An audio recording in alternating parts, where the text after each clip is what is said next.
અમદાવાદની ધરતી ભક્તિ અને આસ્થાના એક એવા અનુપમ સંગમની સાક્ષી બની જ્યાં કણ કણમાં ઉત્સાહ અને જયઘોષ ગુંજી ઉઠ્યા. નમસ્કાર, ઇન્ડિયા વોઇસમાં આપનું સ્વાગત છે અને હું છું આપની સાથે જાનવી રાજપૂત. ભગવાન જગન્નાથની 148મી ઐતિહાસિક રથયાત્રા પોતાના દિવ્ય વૈભવ સાથે નીકળી ચૂકી છે, જેણે લાખો હૃદયોને એક તાંતડે બાંધી દીધા છે.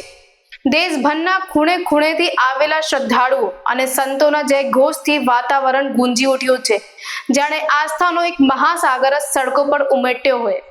આ ભવ્ય રથયાત્રામાં 18 સુંદર ગજરાજ, 101 ટેબલો, 30 અખાડાઓ અને 18 ભજન મંડળીઓ જોડાયા છે, તેમજ 2500 થી વધુ સાધુ સંતો અને હજારો ભક્તો સાથે 1000 થી 1200 ખલાસીઓ ભગવાનના રથને ખેંચીને ધન્યતા અનુભવી રહ્યા છે. આ આયોજન માટે તમામ સુરક્ષા વ્યવસ્થા ગોઠવી દેવામાં આવી છે અને 1 કરોડ રૂપિયાનો વીમો પણ લેવાયો છે.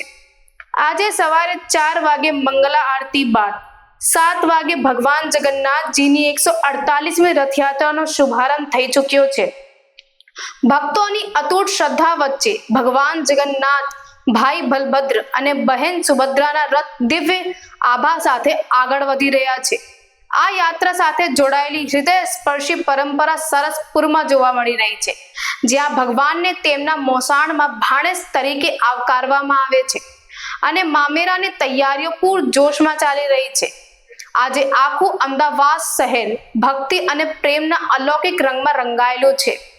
આ ભવ્ય રથયાત્રા શાંતિ અને સદભાવ સાથે પોતાના અંતિમ પડાવ તરફ આગળ વધી રહી છે, જે આપણી સમૃદ્ધ સાંસ્કૃતિક વિરાસતનું એક અનોખું પ્રમાણ છે.